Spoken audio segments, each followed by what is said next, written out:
Hi friends, ഇന്ന് നമ്മൾ കേൾക്കാൻ പോകുന്നത് ദ ഷാഡോ എട്ടാം ഭാഗം. രചന ആമിക, അവതരണം ബിൻസു ഷിജി. വിഷ്ണുവേട്ടനെ പറ്റി പിന്നെന്തെങ്കിലും വിവരമുണ്ടോ? പെട്ടെന്നുള്ള ആനിൻ്റെ ചോദ്യം കേട്ടപ്പോൾ വൈഷ്ണവിയുടെ മുഖം വിവരണമായി. ഓർമ്മകളുടെ വേലിയേറ്റം തൻ്റെ നെഞ്ചിലൊരു കല്ലായി മാറുന്നത് അവൾ അറിഞ്ഞു. ആ ചിരിയൊക്കെ എവിടെയോ മാഞ്ഞുപോയി. ഇല്ലടോ, വർഷം 6 കഴിഞ്ഞിരിക്കുന്നു.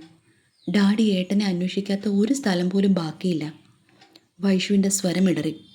നിങ്ങൾക്ക് ആർക്കെങ്കിലും ഏട്ടനെ പറ്റി എന്തെങ്കിലും സൂചന കിട്ടിയിരുന്നോ? ഏട്ടനെ കാണാതായതിൽ പിന്നെ ഡാഡിയും വല്ലാതെ തകർന്നുപോയി. ഒരു വലിയ പോലീസ് ഉദ്യോഗസ്ഥനായിരുന്നിട്ട് കൂടി തനിക്ക് തൻ്റെ സ്വന്തം മകൻ്റെ കാര്യത്തിൽ ഒന്നും ചെയ്യാനായില്ലല്ലോ എന്ന നിരാശയാണ് പുള്ളിക്ക്.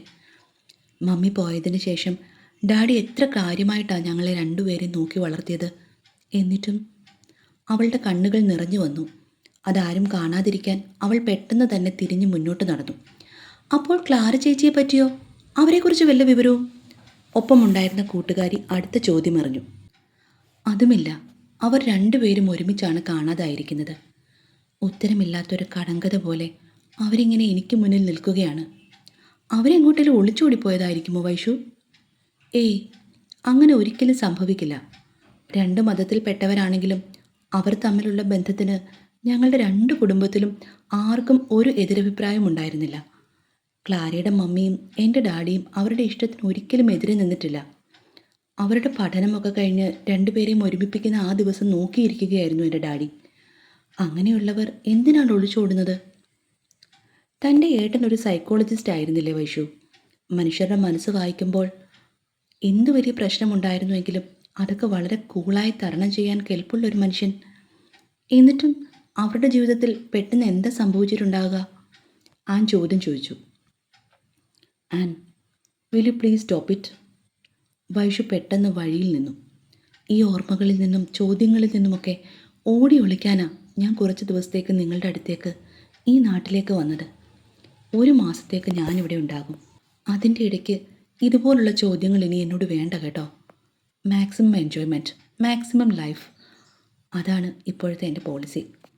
വൈഷുവിൽ നിന്ന് ചെറിയൊരു താക്കീതിൻ്റെ സ്വരം പുറത്തേക്ക് വന്നു. ഓക്കെ, സോറിഡാ, എല്ലാം നീ പറഞ്ഞതുപോലെ. ആനൊന്ന് പരിങ്ങി. പിന്നെ വിഷയം മാറ്റാനായി പെട്ടെന്ന് ചിരിച്ചു. എന്നാലും നമ്മുടെ ആ ആൽത്തറയിലെ ചെക്കന്മാർക്ക് നിന്നെ മനസ്സിലായില്ലല്ലോ എന്ന് ഓർക്കുമ്പോൾ എനിക്ക് അവന്മാരോട് നല്ല സഹതാപം തോന്നുന്നുണ്ട്. എന്തായിരുന്നു അവിടെ ഇരുന്ന് ഒലിപ്പീര്? അവന്മാർക്കറിയില്ലല്ലോ പണ്ട് തൊട്ടേ ഇത് തന്നെയാണ് മോളുടെ പ്രധാന പണിയെന്ന്. സാരമില്ല, അറിയാത്ത പിള്ള ചൊറിയുമ്പോൾ അറിഞ്ഞോളൂ. വൈഷുവിൻ്റെ മുഖത്ത് വീണ്ടും പഴയ ചിരി തിരിച്ചു വന്നു. അതൊക്കെ പോട്ടെ, അടുത്ത ഡെസ്റ്റിനേഷൻ എങ്ങോട്ടാ? ആൻ അവളെ തോളോട് ചേർത്ത് പിടിച്ചു. ആ പാടത്തിനക്കരെയുള്ള കള്ളിഷാപ്പിൽ നല്ല ഉഗ്രം ചെത്തുകള്ള് കിട്ടും. ഇന്ന് ഞങ്ങളെ കൂടി നിൻ്റെ വീട്ടിൽ അക്കോമഡേറ്റ് ചെയ്താൽ നമുക്ക് അവിടെ പോയി ഓരോന്ന് വീശിയാലോ? ഞാൻ എന്തായാലും ഇന്ന് വീട്ടിലേക്ക് വരില്ലെന്ന് അമ്മയോട് പറഞ്ഞിട്ടുണ്ട്. ആൻ പ്രോത്സാഹിപ്പിച്ചു. എൻ്റെ കാവിലെ ഭഗവതി, നല്ല സ്വഭാവത്തിൽ നല്ല അച്ചടക്കത്തിൽ വിദേശത്ത് പോയി വളർന്നു വന്ന പാവ ഒരു പെൺകുട്ടിയെ ഇതുങ്ങളൊക്കെ കൂടി ചേർന്ന് വഴിതെറ്റിക്കുകയാണെന്നാണ് തോന്നുന്നത്. കാത്തോളനെ. വൈഷു പൊട്ടിച്ചിരിയോടെ മുകളിലേക്ക് നോക്കി കൈകൂപ്പി പറഞ്ഞു. 4ാം ക്ലാസ്സിൽ പഠിക്കുമ്പോൾ ലവ് ലെറ്റർ കൊടുത്തവളാ. പിന്നെ ഇങ്ങോട്ട് എത്ര എണ്ണം. എന്നിട്ടിപ്പോൾ വലിയ അച്ചടക്കം പറയുന്നത് കണ്ടില്ലേ? പാവം, പഴയതൊന്നും ഓർമ്മയില്ലാത്ത കുട്ടിയാണെന്ന് തോന്നുന്നു. ആൻ പൊട്ടിച്ചിരിച്ചുകൊണ്ട് വൈഷുവിനെ തോളിലിടിച്ചു. ഡി, അതൊക്കെ 4ാം ക്ലാസ്സിലെ അറിവില്ലാത്ത പ്രായത്തെ പറ്റിയ അബദ്ധമല്ലേടി? വൈഷു നാണം മറയ്ക്കാൻ ആനിൻ്റെ കൈ നുള്ളിക്കൊണ്ട് പറഞ്ഞു. ആ നാണുങ്ങളോട് മിണ്ടാൻ പോലും പേടിയായിരുന്ന കാലത്ത് എൻ്റെ ബെഞ്ചിലിരുന്ന ആ പാവത്തിന് കത്തെഴുതി കൊടുത്തത് നിങ്ങളൊക്കെ ഒരു വലിയ കഥയാക്കി മാറ്റണ്ട കേട്ടോ. ഇപ്പോൾ ഞാൻ ആകെ മാറി. കുസൃതി പറഞ്ഞ് ചിരിച്ചുകൊണ്ട് അവർ മുന്നോട്ട് നടന്നു. അതൊക്കെ അന്തക്കാലമല്ലേ കുഞ്ഞേ, ഇപ്പോൾ ഞാനങ്ങ് നന്നായിപ്പോയി.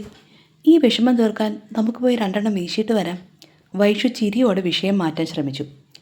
ഇവക്ക് കാര്യമായ എന്തോ പ്രശ്നമുണ്ട്. അല്ലെങ്കിൽ ഇങ്ങനെയൊന്നും പെരുമാറാത്ത കുട്ടിയാണ്. വളരെ നല്ലൊരു കുട്ടി. ഇപ്പോഴുള്ള പെട്ടെന്നുള്ള വരവിന് പിന്നിലും എന്തോ ശക്തമായ ഉദ്ദേശമുണ്ടാകും. ആനിൻ്റെ ചിന്തകൾ വല്ലാതെ കാട് കയറി തുടങ്ങി. എങ്കിലും കൂട്ടുകാരിയുടെ ഉള്ളിലെ സങ്കടം അറിയാവുന്നതുകൊണ്ട് അവൾക്ക് മാക്സിമം സന്തോഷം കൊടുക്കാൻ തന്നെ ആൻ ഉറപ്പിച്ചു. ഷാപ്പിലെ ആ തടിമേശയ്ക്ക് ചുറ്റുമിരുന്ന് സമയം കടന്നുപോയത് അറിഞ്ഞതേയില്ല. ചേട്ടാ, 2 എണ്ണം കൂടി ഒഴിക്കുക. വൈഷുവിൻ്റെ ശബ്ദം ചെറുതായി കുഴഞ്ഞു തുടങ്ങിയിരുന്നു. എൻ്റെ കൊച്ചേ, ഈ പൂളവെള്ളം മുഴുവൻ വലിച്ചു കയറ്റി ഇവിടെ വന്ന് കക്കി കൂട്ടരുത് കേട്ടോ. ഇതൊന്നും നിങ്ങളെപ്പോലെ കിളുന്ത് പിള്ളേർക്ക് പറഞ്ഞിട്ടുള്ളതല്ല. എല്ലാ ഷാപ്പുകളിലെയും സ്ഥിരം കാഴ്ചയാണ്. പാതി ഇറക്കം മാത്രമുള്ള ബ്ലൗസ് ഇട്ട പെണ്ണമ്മ ചേച്ചി കയ്യിലിരുന്ന തുടപ്പുമായി വന്ന് കടുപ്പത്തിൽ പറഞ്ഞു. ചേച്ചി വിദേശിയാണോ? ബിക്കിനിയൊക്കെ ഇട്ട് എന്തിനായി പാവാട ഇട്ടേക്കുന്നത്? ഒരു പാൻറ്റീസ് തന്നെ ധാരാളം. വൈഷു പെണ്ണമ്മ ചേച്ചിയെ നോക്കി നാവ് കുഴച്ച് തിരിച്ചു ചോദിച്ചു. ചേച്ചി പേടിക്കണ്ട, കണ്ടാൽ എനിക്കൊരു ലുക്കില്ലെന്നേ ഉള്ളൂ.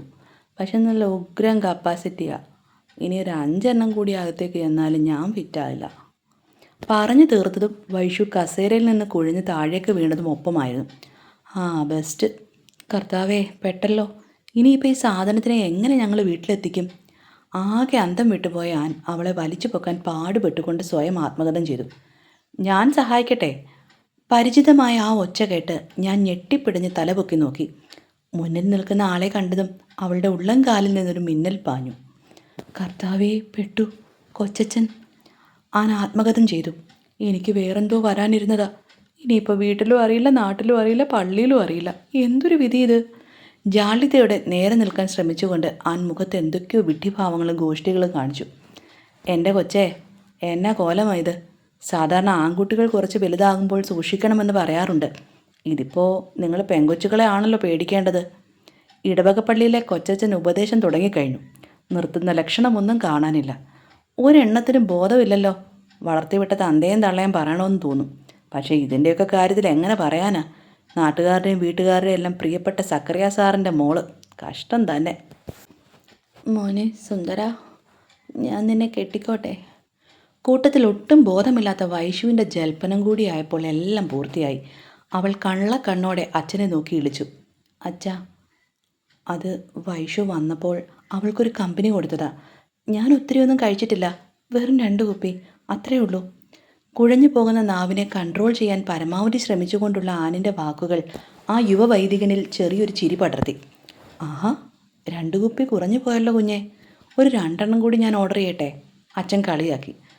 പിന്നെ ഇതേതാ ഈ സാധനം? കണ്ടാൽ മഹാലക്ഷ്മി മാറി നിൽക്കും. ഷാപ്പിൽ പോരാൻ പറ്റിയ വേഷവും ഭാവവും. പട്ടുപാവാട, കുളിച്ചീറൻ മാറാത്ത തലമുടി. പക്ഷെ കിടപ്പുതാ ഈ കള്ളിൻ്റെ മുകളിൽ. അച്ഛാ, അത് ജയദേവൻ സാറിൻ്റെ മോളാ. ഷാപ്പുകാരൻ പത്രോസ് പെട്ടെന്ന് ഇടപെട്ടു. പത്രോസേ, നിന്നോട് ഞാൻ 1000 തവണ പറഞ്ഞിട്ടുള്ളതാ പിള്ളേർക്ക് കള്ള് കൊടുത്ത് നശിപ്പിക്കരുതെന്ന്. പത്രോസിൻ്റെ വാക്കുകൾ കേട്ടതും അച്ഛൻ ദേഷ്യത്തോടെ മറുപടി കൊടുത്തു. അതോടെ പത്രോസ് കൈകളൊക്കെ കെട്ടി ഞാനൊന്നും അറിഞ്ഞില്ലേ എന്ന മട്ടിൽ പരിങ്ങി തല കുനിച്ചു നിന്നു. അതാരാ ജയദേവൻ? എനിക്ക് ആ പേരത്ര പരിചയമില്ലല്ലോ, അച്ഛൻ ചോദിച്ചു. അച്ഛൻ അറിയാൻ വഴിയില്ല. അച്ഛൻ ഇവിടെ വന്നിട്ടിപ്പോൾ 6 മാസമല്ലേ ആയിട്ടുള്ളൂ. ഈ കുടുംബം ഇവിടെ നിന്നും പോയിട്ട് ഏകദേശം 5-6 വർഷമായി എന്ന് തോന്നുന്നു. സാറ് പോലീസിലായിരുന്നു. ജയൻ സാറിൻ്റെ നാടും വീടുമൊക്കെ ഇതുതന്നെയാണ്. നമ്മുടെ അന്നമ്മ ചേച്ചിയുടെ വീടിൻ്റെ അടുത്ത് ഒരു ചെറിയ വീട് അച്ഛൻ കണ്ടിട്ടില്ലേ? അതാ അവരുടെ വീട്. എന്ത് സന്തോഷം നിറഞ്ഞ കുടുംബമായിരുന്നു എന്നറിയാമോ? എത്ര പെട്ടെന്നാ എല്ലാം തകിടം മറിഞ്ഞത്. പത്രോസ് ഓർമ്മകളിലേക്ക് പോയി. അതിന് അവരുടെ കുടുംബത്തിൽ എന്ത് സംഭവിച്ചു? അച്ഛൻ്റെ ഉള്ളിൽ കൗതുകമുണർന്നു. ആദ്യം ഇതുങ്ങളുടെ കാര്യത്തിലൊരു തീരുമാനം ഉണ്ടാക്കട്ടെ. അത് കഴിഞ്ഞിട്ട് ഞാൻ എപ്പോഴെങ്കിലും മേടയിലേക്ക് വരാം അച്ഛാ. ഇവിടെ നിർത്തി അച്ഛൻ്റെ പേര് കൂടി ചീത്തയാക്കണ്ട. മറുപടി പൂർത്തിയാക്കാതെ പത്രോസ് വൈഷ്ണവിയെ കസേരയിൽ നിന്ന് പിടിച്ചെഴുന്നേൽപ്പിക്കാൻ ശ്രമിച്ചു. അപ്പോഴേക്കും ഷാപ്പിന് പുറത്ത് ഒരു വണ്ടിയുടെ കനത്ത ബ്രേക്കിട്ട ശബ്ദവും ഓണടിയും കേട്ടു. നോക്കുമ്പോൾ ഒരു ജീപ്പ് വന്ന് നിൽക്കുന്നു. ഈശോയേ, അപ്പൻ! എല്ലാം പൂർത്തിയായി. കരച്ചിലിൻ്റെ വക്കത്തായി. മാഷേ, ഇവിടെയുണ്ട്, ഇങ്ങോട്ട് പോര്. അച്ഛൻ്റെ സ്വരം ഉയർന്നപ്പോഴാണ് അത് അങ്ങേരുടെ വക തങ്ങൾക്ക് കിട്ടിയ പാരയാണെന്ന് ആനിന് മനസ്സിലായത്. എന്നാലും അച്ഛാ, എന്നോടിത് വേണ്ടായിരുന്നു. ദയനീയമായി നോക്കി. കേറടി വണ്ടിയിൽ. ഇനി ഇത് മാത്രമേ ബാക്കിയുണ്ടായിരുന്നുള്ളൂ. അതും ഇപ്പോൾ പൂർത്തിയായി. മോളിനി ഷാപ്പിൽ വന്ന് കുടിക്കണ്ട. ഡാഡി വീട്ടിൽ വാങ്ങിത്തരാം. സക്കറിയ മാഷ് വണ്ടിയിൽ നിന്നിറങ്ങി അലറുമ്പോൾ ബോധമില്ലാത്ത വൈഷുവും പേടിച്ചു വിറച്ച ആനും ബാക്കിയുള്ളവരുമായി ഓരോരുത്തരായി 4 കാലിൽ വണ്ടിയിലേക്ക് ഇഴഞ്ഞും വലിഞ്ഞും ഒക്കെ കയറി. ഇതേതാ ഈ രാജവെമ്പാല? ഇതിനെ ഒരിടത്തും കണ്ടിട്ടില്ലല്ലോ. സീറ്റിലേക്ക് മറിഞ്ഞു കിടക്കുന്ന വൈഷുവിനെ നോക്കി മാഷ് ചോദിച്ചു. മാഷേ, ഇത് നമ്മുടെ പഴയ ജയൻ സാറിൻ്റെ മോളാ. വന്നിട്ട് 2-3 ദിവസമേ ആയിട്ടുള്ളൂ. പത്രോസ് പിന്നിൽ നിന്ന് മറുപടി പറഞ്ഞു. എൻ്റെ ജയൻ്റെ മോള്? ആ വാക്ക് കേട്ടതും മാഷിൻ്റെ ഭാവം മാറി. അവൾക്കരികിലേക്ക് ചെന്ന് അവളെ പിടിച്ചെഴുന്നേൽപ്പിച്ച് നെഞ്ചോട് ചേർത്ത് പിടിക്കുമ്പോൾ മാഷിൻ്റെ കണ്ണുകൾ വല്ലാതെ നിറഞ്ഞിട്ടുണ്ടായിരുന്നു. അച്ഛാ, ഒത്തിരി നന്ദി. ജയൻ്റെ മോള് നാട്ടിൽ വന്നിട്ടുണ്ടെന്ന് ഞാൻ അറിഞ്ഞിരുന്നില്ല. അച്ഛന് നേരെ കൈകൂപ്പിക്കൊണ്ട് മാഷ് പറഞ്ഞു. പുറമേയുള്ള ഈ കാട്ടിക്കൂട്ടലുകളേ ഉള്ളൂ അച്ഛാ. ഇതുങ്ങളൊക്കെ വെറും പാവങ്ങളാണ്. വെറുതെ എന്തൊക്കെയോ പ്രായത്തിൻ്റെ തോന്നലിൽ വന്ന് ചാടുന്നതാ. ഒന്നും മനസ്സിൽ വെച്ചേക്കല്ലേ. ഞാൻ എല്ലാത്തിനെയും സുരക്ഷിതമായി വീട്ടിലാക്കിക്കോളാം. നിനക്കുള്ളത് ഞാൻ വേറെ തന്നോളാം. വണ്ടി എടുക്കുന്നതിന് മുൻപ് പത്രോസിനെ രൂക്ഷമായി ഒന്ന് നോക്കിക്കൊണ്ട് മാഷ് അത് പറയുമ്പോൾ പത്രോസ് ഒന്നിനും പറ്റാത്തൊരു വളിച്ച ചിരി ചിരിച്ച് കാണിച്ചു. ഡോ, മറക്കണ്ട കേട്ടോ, ജയൻ സാറിൻ്റെ കഥയൊന്ന് പറയണം. ഞാൻ മേടയിൽ കാത്തിരിക്കും. കൊച്ചച്ഛൻ ഒരു കൊച്ചുകുട്ടിയെപ്പോലെ ആവേശത്തോടെ പറയുന്നത് കേട്ടപ്പോൾ പെണ്ണമ്മ വല്ലാത്തൊരു ചിരിയോടുകൂടി അച്ഛനെ നോക്കി. അതുവരെ അടക്കിപ്പിടിച്ച ദേഷ്യത്തോടെ നിന്ന പത്രോസ് പെണ്ണമ്മയുടെ ആ നോട്ടം കണ്ടതും കലിപ്പിലായി. കയറിപ്പോടി അകത്ത്. അച്ഛൻ്റെ അടുത്ത് വേണ്ട നിന്റെ ഒരു ശൃംഗാരം. അവൻ പെണ്ണമ്മയെ അകത്തേക്ക് ആട്ടിപ്പായിച്ചു. നീങ്ങി പോരടി, ഞങ്ങളില്ലേ മുത്തേ നിനക്ക്. ഷാപ്പിൻ്റെ ഉള്ളിലെ ഇരുണ്ട മൂലയിലിരുന്ന ഏതോ ഒരു കുടിയൻ്റെ വഷളൻ ശബ്ദം അന്തരീക്ഷത്തിൽ മുഴങ്ങി. വണ്ടിയിൽ കയറാൻ പോയ ആ പെൺപിള്ളാരെ നോക്കിയായിരുന്നു ആ വിളിച്ചുകൂവൽ. ആ ശബ്ദം കേട്ടതും കൊച്ചച്ഛൻ്റെ മുഖം കടുത്തു. പത്രോസിൻ്റെ നെറ്റിയിൽ വിയർപ്പ് പൊടിഞ്ഞു. അച്ഛൻ പോകാൻ നോക്ക്. ഇത് അച്ഛന് പറ്റിയ സ്ഥലമല്ല. ഞാൻ പള്ളിയിലേക്ക് വന്ന് കണ്ടോളാം. പത്രോസ് അല്പം വിഷമത്തോടെയും ഭയത്തോടെയും പറഞ്ഞു. ഇവിടെ കൂടുതൽ നേരം നിന്നാൽ അച്ഛൻ്റെ അന്തസ്സിന് ചേരാത്ത വല്ലതും ഉണ്ടാകുമെന്ന് അവന് ഉറപ്പായിരുന്നു. അച്ഛൻ ആ കുടിയനെ ഒന്ന് രൂക്ഷമായി നോക്കിയ ശേഷം ബൈക്ക് സ്റ്റാർട്ട് ചെയ്തു.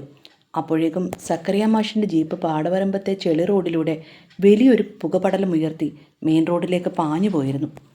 ജീപ്പിൻ്റെ പിൻസീറ്റിൽ ആനിൻ്റെ തോളിലേക്ക് തല ചായ്ച്ച് കിടക്കുമ്പോഴും വൈഷുവിൻ്റെ ചുണ്ടുകൾ എന്തൊക്കെയോ അർത്ഥമില്ലാത്ത വാക്കുകൾ പിറുപിറുക്കുന്നുണ്ടായിരുന്നു. അവളുടെ പട്ടുപാവാടയുടെ അരികുകളിൽ ഷാപ്പിലെ കള്ളിൻ്റെയും കപ്പക്കറിയുടെയും കറകൾ പുരണ്ടിരുന്നു. പക്ഷേ ആ കാട്ടിക്കൂട്ടലുകൾക്കിടയിലും ആരും കാണാതെ അവളുടെ അടഞ്ഞ കണ്ണുകളിൽ നിന്നും ഒരു തുള്ളി കണ്ണീർ കവിളിലൂടെ ഒലിച്ചിറങ്ങി പാടവരമ്പത്തെ കാറ്റിൽ അലിഞ്ഞുപോയി. വർഷങ്ങൾക്ക് മുൻപ് ഇതേ നാട്ടിൽ നിന്നും അപ്രത്യക്ഷനായ തൻ്റെ ഏട്ടൻ വിഷ്ണുവും അവൻ്റെ കാമുകി ക്ലാരയും ബാക്കി വെച്ചുപോയ നിഗൂഢതകളുടെ ചുരുളഴിക്കാൻ കൊച്ചച്ഛനും പത്രോസും ഒരുങ്ങുമ്പോൾ കാലം മറ്റെവിടെയോ മറ്റൊരു കെണി ഒരുക്കുന്നുണ്ടായിരുന്നു. തുടരും. അടുത്ത ഭാഗവുമായി കാണും വരെ ബൈ ബൈ. Stay safe.